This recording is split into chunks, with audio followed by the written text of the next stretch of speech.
दोस्तों अब ये सवाल क्या कह रहा है, 2013 में ये सवाल आया था मेंस में। क्वेश्चन बोल रहा है दो चार्ज हैं, each equal to q are kept at x is equal to minus a and x is equal to a on the x axis. A particle of mass m and charge q naught is equal to q by two is placed at the origin. भाई दो charge है q जो कहां पर place करेगा, x is equal to minus a और x is equal to plus a पर, x axis के अलोंग। एक पार्टिकल है जिसका मास m है और चार्ज कितना है उसके ऊपर q by two is placed at the origin, यानी कि सेंटर पे रखा है। If charge q naught is given A small displacement y that is very very less than a, यानी कि जो बीच में जो डिस्टेंस a है उससे बहुत छोटा डिस्प्लेसमेंट है, अलोंग दी y एक्सिस के अलोंग कराया गया है। The net force acting on the particle is proportional to, तो जो नेट फोर्स लग रहा है इस पार्टिकल पर वो किसके प्रोपोर्शनल होगा। तो इसका जो अरेंजमेंट है कुछ इस तरह से आप देख रहे हैं। मैं एक्चुअली इस क्वेश्चन को सॉल्व करके रखा है, मैं सॉल्व कर सकता था बट ठीक है, थोड़ा सा टाइम बचा लिया मैंने, ये डायग्राम बनाने से बच गए। अब हम ध्यान से समझेंगे डायग्राम को, कैसे समझना है वो बता देता हूं। ये आपका प्लस क्यू है, ये सॉरी हाँ ये प्लस क्यू है, ये प्लस क्यू है। अगर मान लो ये हमारा ये वाई एक्सिस है, ध्यान से देखो, ये एक्स एक्सिस है और ये हमारा वाई एक्सिस है, ठीक है जी। एक्स एक्सिस पर यहां पर जो चार्ज है ये a0 यानी कि x is equal to a और x is equal to minus a पर ये चार्ज रखे हैं।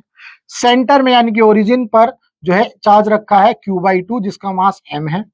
इस वाले चार्ज को छोटा सा डिस्प्लेसमेंट दिया अलोंग दी y एक्सिस, तो लेट्स से ये डिस्प्लेसमेंट दिया y ये डिस्प्लेसमेंट दे दिया। जैसे ये चार्ज यहां पहुंचा तो अब इस वाले चार्ज की वजह से इसके ऊपर फोर्स लगेगा, यानी कि इस q की वजह से q बाई टू पर फोर्स लगेगा।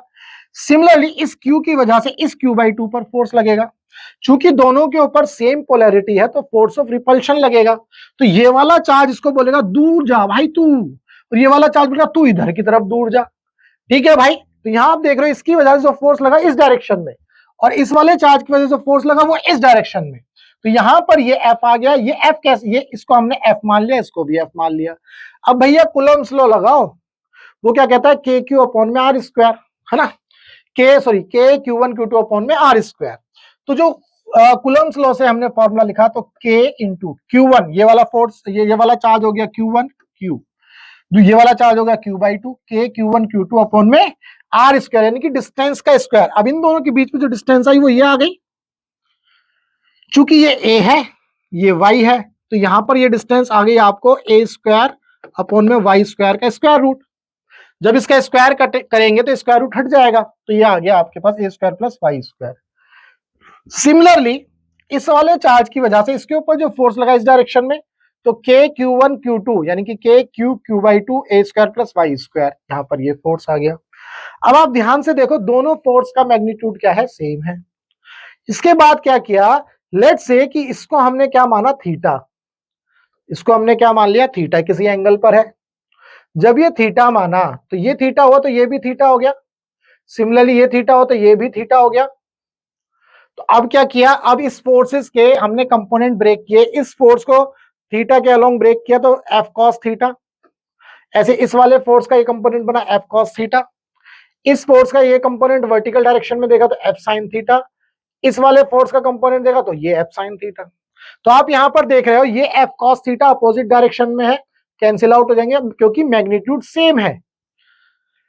और यहां पर जो इनको नेट फोर्स मिलेगा सिर्फ और सिर्फ वर्टिकल डायरेक्शन में मिलेगा, जो कि होगा F sine theta plus F sine theta, यानी कि 2f साइन थीटा, ये इसके ऊपर नेट फोर्स मिलेगा। उम्मीद करता हूं यहां तक कोई समस्या नहीं है इस डायग्राम को समझने में। अब हमने क्या किया, एफ नेट निकालने के लिए 2 इंटू एफ की वैल्यू क्या थी, k q square by two upon में square plus y square into sine theta, क्या लिखा मैंने, साइन थीटा भैया थीटा ये परपेंडिकुलर है या हाइपोटेनियस है, साइन थीटा क्या था परपेंडिकुलर अपॉन हाइपोटेनियस, तो वाई अपॉन में दिस, ठीक है, तो वाई अपॉन में स्क्वायर प्लस वाई स्क्वायर की पावर 1/2। अब इसके बाद हमने क्या किया, इसके बाद ये 2 से 2 उड़ गया भाई, तो k q square into y upon में a square plus y square की पावर 3/2, ये पावर 1 है या हाफ है, तो दोनों को ऐड किया तो 3/2। उम्मीद करता हूं यहां तक कोई समस्या नहीं है। अब क्वेश्चन में ये बोला गया है कि जो एफ नेट है वो वाई के साथ क्या रिलेशन रख रहा है ना, the along the y the net force acting on the particle proportional to, option में देखो ये y के साथ रिलेशन दिखाने की कोशिश कर रहे हैं, तो ये मूवी चल रही थी इनकी, तो बोल रहे हैं y के साथ रिलेशन बनाओ, पर ये मूवी फ्लॉप हो जाती है। कैसे? देखो k q square into y upon में ये आ गया। अब यहां पर क्वेश्चन में एक चीज आपको दी गई थी, जो y है वो बहुत ही छोटा है a से, तो जो वाई स्क्वायर होगा वो और छोटा होगा ए से, ए स्क्वायर से। भाई अगर आपका जो y है वो a से छोटा है तो वाई स्क्वायर तो और छोटा हो गया। कैसे? इसको ऐसे समझ लो भाई, मान लो y 1 है, a जो है 3 है, ठीक है भाई। अब वाई स्क्वायर तो 1 ही रहेगा, ए स्क्वायर कितना हो जाएगा 9, तो देखो और छोटा हो गया, और ज्यादा गैप, पहले यहाँ गैप 2 का था, अब यहाँ गैप 8 का आ गया। उम्मीद करता हूँ ये चीज समझ में आ रही है, ये सिंपल भाषा में आप इस तरह से समझ सकते हो। यहां से हम क्या करेंगे, जब वाई स्क्वायर और छोटा हो जाएगा तो इस वाई स्क्वायर को नेग्लेक्ट कर देंगे, ठीक है भाई। वाई स्क्वायर को नेग्लेक्ट करेंगे इस इक्वेशन में, तो यहां से इसको हटा दिया, तो ए स्क्वायर की पावर ये 3/2, ये 2 से टूट गया, तो ए क्यूब आपको मिल जाएगा, के क्यू स्क्वायर अपॉन में ए क्यूब इंटू वाई। तो आप यहां देख रहे हो एफ नॉट जो है डायरेक्टली प्रोपोर्शनल है किसके, वाई के डायरेक्टली प्रोपोर्शनल है, तो बी ऑप्शन आपको मिल गया। उम्मीद करता हूं इस क्वेश्चन के अंदर आपका जो भी डाउट रहा होगा वो डाउट आपका जरूर सॉल्व हुआ होगा। चूंकि ये मैंने डायग्राम पहले ही बना लिया था तो थोड़ा सा मेरा समय बच गया है, आपको समझा दिया ये डायग्राम कैसे बना है, सारी चीजें मैंने आपको बता दी। मुद्दे की बात ये थी, इसमें 2-3 पॉइंट आपको याद रखने। तो जो फोर्स लग रहे थे उन फोर्सेस के कंपोनेंट ब्रेक करने हैं, तो एक्स डायरेक्शन के जो फोर्सेस है वो कैंसिल आउट हो जाएंगे क्योंकि मैग्नीट्यूड सेम है, डायरेक्शन अपोजिट है। वाई डायरेक्शन में दोनों सेम डायरेक्शन, वाई डायरेक्शन में दोनों फोर्स सेम डायरेक्शन में आ जाते हैं, इसलिए ऐड हो जाते हैं। ये बात आपको याद रखनी है, तो ये पहला कॉन्सेप्ट इसमें समझना है। दूसरा, इसमें जो ये जो लाइन दी गई थी y is less than, very very less than a, ये बहुत ही इंपॉर्टेंट पॉइंट होता है क्वेश्चन के अंदर, ये आपको जानना बहुत जरूरी है। अगर ये y बहुत ही छोटा है तो हमने y को नेग्लेक्ट नहीं किया, ये ध्यान रखना। क्यों नहीं किया ये भी मैं आपको बता देता हूं। जो भी हम नेग्लेक्ट करते हैं वो प्लस और माइनस के अंदर करते हैं, मल्टीप्लीकेशन में नहीं करते, ये बात आपको समझनी है। आप ऐसा मत समझ लेना जो y है a से छोटा है तो मुझे यहां से y को नेग्लेक्ट करना था, नहीं।